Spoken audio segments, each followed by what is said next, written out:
Bé, com ja s'ha mencionat abans i com tots sabeu de sobres, la pandèmia Covid ha tingut un impacte general molt important en totes les activitats de mig món. Per descomptat, la nostra institució també ha sigut afectada, també ha tingut un impacte amb això.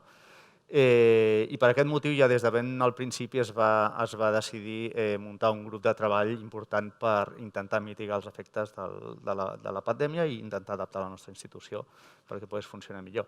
Les doctores Fátima Nuñez i Susana Otero presentaran el que s'ha anomenat la Task Force Covid-19 perquè entengueu una mica com ha funcionat i com ens hem adaptat. Com vulgueu.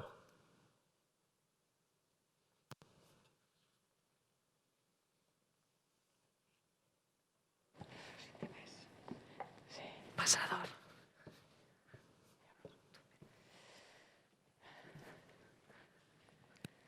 So, good morning, everyone.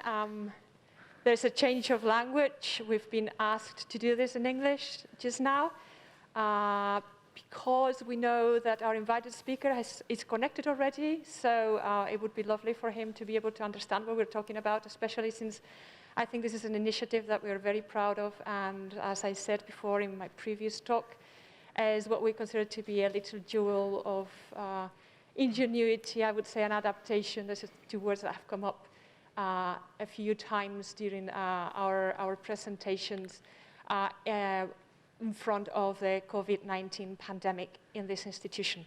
So I've got with me Dr. Susana Otero. She is a clinician, she is an epidemiologist, she's very much involved in this task force, and we thought we would do a duet to present this to you because it's been a joint effort from the management, the high management of this institution, but also and majorly of all the scientific community in this hospital that have something to do with COVID-19 and have been involved in researching it and also treating the patients. So I'll be just doing a very brief introduction of how we came up with this idea of setting up a task force in COVID-19. And then Dr. Susana Otero will be telling you all about the real fun part, which is the scientific contents and what the activity, what the results of this group has been for the time being.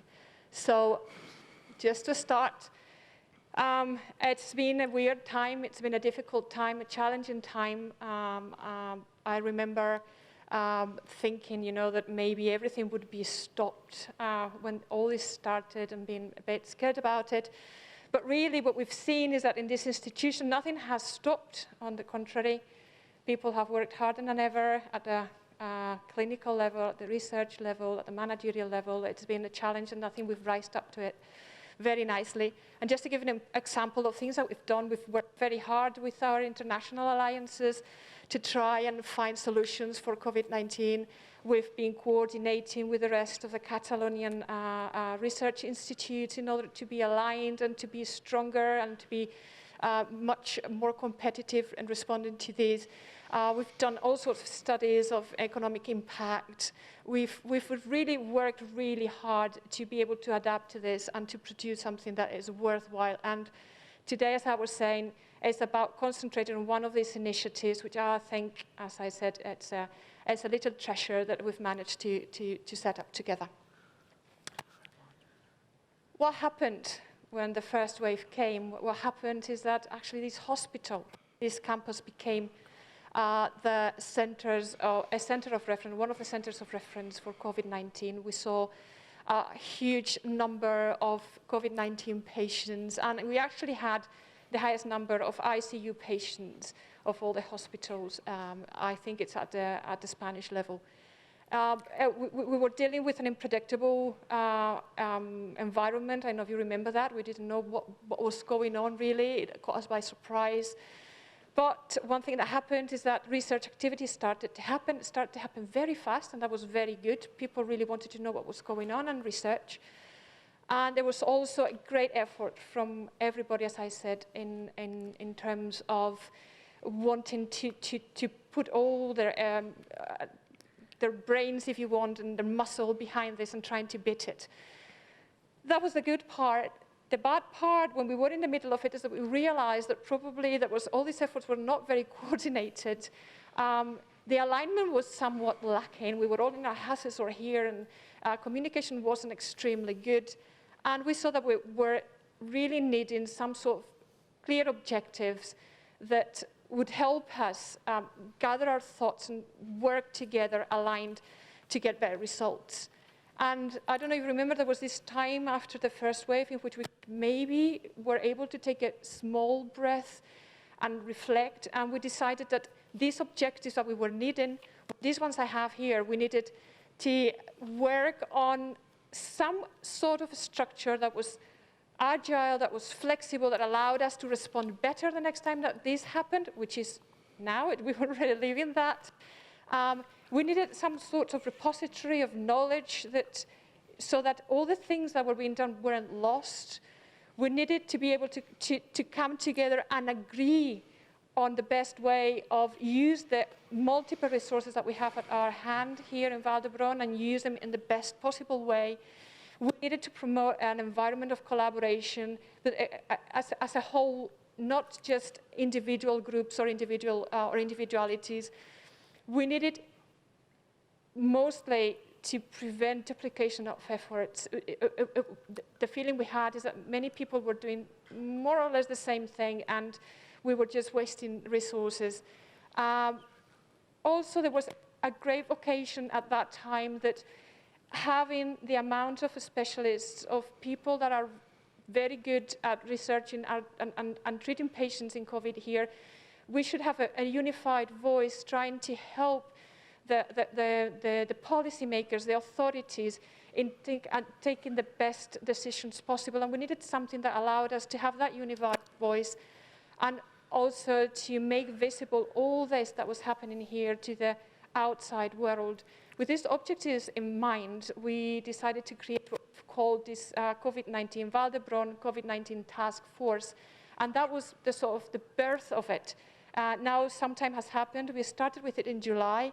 And Dr. Susana Otero, as I said, will tell you all about what's been going on and how we've done this and the results we've obtained. Okay, good afternoon. Thank you very much, Dr. Nuñez, for the introduction. And thank you for the invitation to be here today sharing with you this newly or relatively newly formed task force. And indeed, this is a union of forces, and a union of forces trying to align and coordinate all the efforts that were being done in terms of research in SARS-CoV-2 and the efforts that will be done over the next months, trying to really get the maximum optimized as much as possible and be as efficient as possible.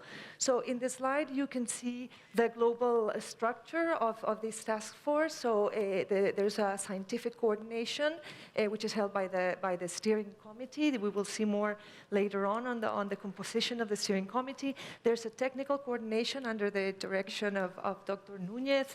And then we have a working group where the group leaders are represented, and we meet we frequently meet, and we have really interesting and enriching discussions. Now, the variety of research that is going on in SARS-CoV-2 is so heterogeneous that we just internally decided on what would be the best structure to at least to understand ourselves on the different groups that were being presented for this task force. So these are the main blocks that we decided. So we have a block A of molecular, more cellular and mechanistic approach. We have a global care block. We have a very specific issues or very specific thematic block C, and then we have a transversal block that really interacts with each of the different groups, and it's a very relevant and important block as well.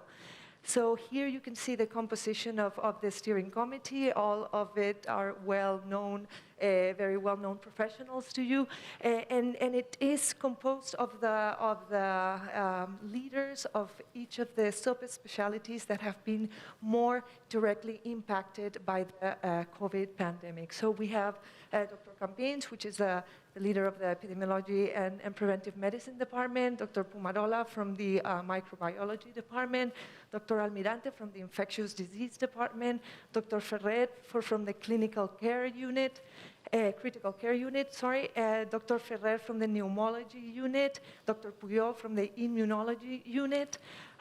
We have Dr. Josep Antoni Ramos Quiroga from the psychiatry department, and Dr. Pere Soler from the infectious and immunodeficiency in pediatric patients. So then we have all these working groups that I mentioned. And globally, these working groups are a total of 20 working groups. Most of them were really presented and proposed at the very early stages of the development of the task force. So that was back in July. And some others have been presented over the last months and even the last weeks. And they're presented up to the steering committee. And if they are globally approved, they become part of the task force. This involves almost 200 researchers. There are 21 leaders of these working groups. One of the working groups has 2 co-leaders. This means that we have involved 20 research groups from the VHIR Institute and 1 from BIO. We have people from 31 clinical departments from the hospital. And then we have very important support in terms of data and information from the statistic and bioinformatics unit in VHIR, and also from the information systems in the hospital. And we have also an alliance with the Research Institute in Primary Healthcare, because we really want this to be very transversal and very wide. Whoops, I think I went back. This is moving. Okay, so just to give you a detail on the different, oh, this is going backwards, sorry. Let me see if this is the other way.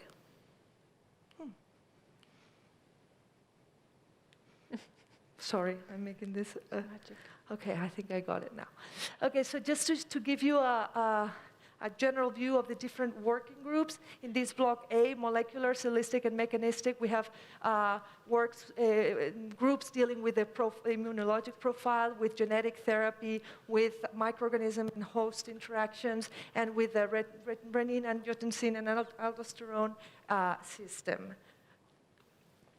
In the global care, we go from the diagnosis to the clinical management of the patients with COVID. We go to the pharmacology aspects, epidemiology, prevention, sequelae, complications, and phenotypes and precision medicine. If we look at the specific aspects in Block C, we're looking at solid organ transplant patients. We're looking at pediatric patients, ECMO, neuromuscular disease, cardiology, maternal infant aspects, and also long-term sequelae or complications.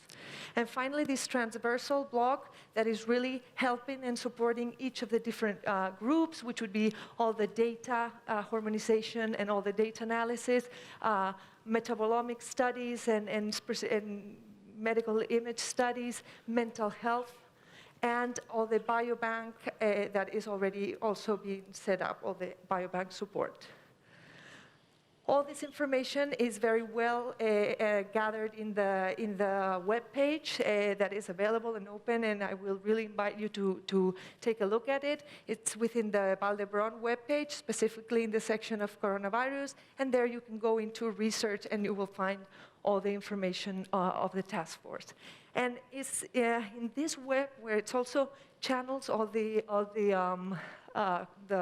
fundraising that is being done. And as a result of this fundraising, there's already an important amount of money, as you can see, that has been gathered within this task force, and the steering committee has decided to allocate at least part of these funds in the new contract or the new hiring of 3 technical staff that will give support in specific aspects that will be needed by all the different groups. And these aspects will be a technical profile in biobank, a data manager, and a research nurse that has already been incorporated in the team in just the past few days.